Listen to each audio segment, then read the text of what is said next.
Okay, let me quickly interpret the physical importance of eigenvectors and eigenvalues.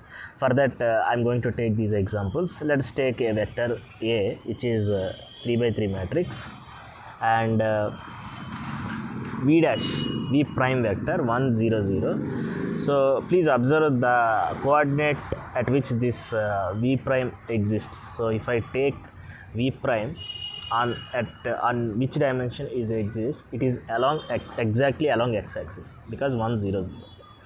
So this v prime along x-axis, but after multiplying with a, the result is 0 1 0.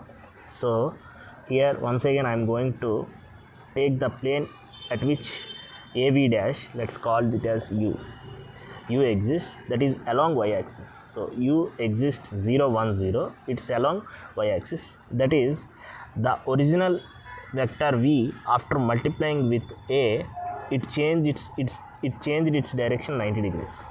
It originally along x-axis, but after multiplying with v, it just changed its direction to 90 degrees. In the similar lines, I have taken another vector v double prime, which is 0 0 2, and I have done the same thing. I multiplied this vector with v double dash. Now I got the result 0 0 2. If you observe this coordinate axis at which it lying is, it's along z axis, 0 0 2. It's along z axis, that is v double prime is along z axis.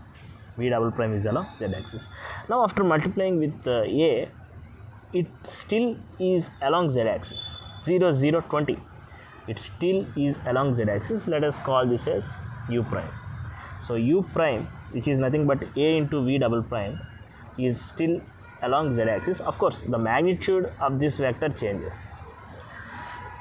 So the point is, from these two examples I can conclude there are some unique vectors for the matrix A, for which even after multiplying that unique vector with matrix A, they won't change its direction, like v double prime. V double prime initially along z axis, after multiplying or transforming through A, the output, I mean u dash, is still along z axis. The only difference made here is the magnitude difference.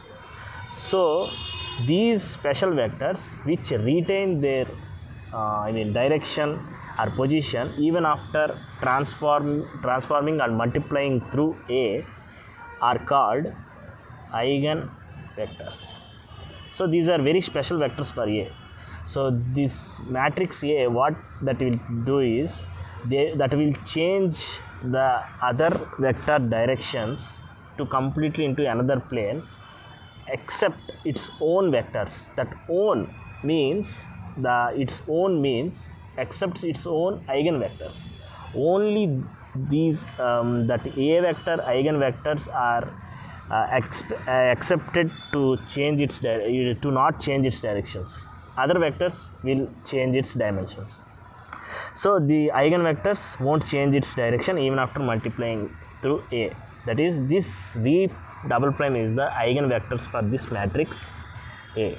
Okay. So the magnitude, anyway, the magnitude is changed. So this magnitude change, increment or decrement, is governed by the factor called eigenvalue. That's why each eigenvalue has each eigenvalue has unique eigenvector. Okay. So this is actually the physical interpretation in a simple way, but this is very much useful in signals and system course. So let's take some LTI system.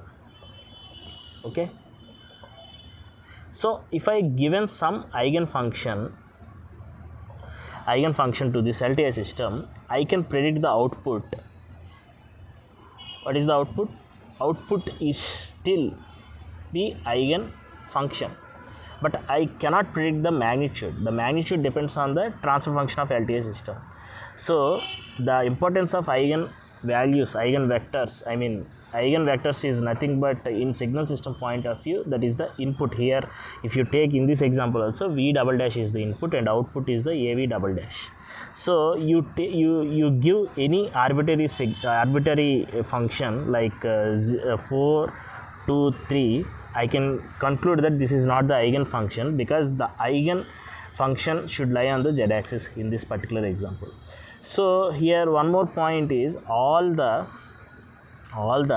exponential functions are eigenfunctions. So you give some exponential functions like e power minus x or e power x or whatever the x may be real, complex, imaginary, whatever may be, the output is still the eigenfunctions.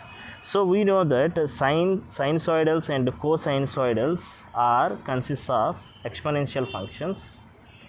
So that's why you give sine or cosine as input to the LTI system, the output is still in sine or cosine. Of course, the magnitude changes and the phase angle at which this function starts also changes. So I hope this might clear somewhat some of your doubts.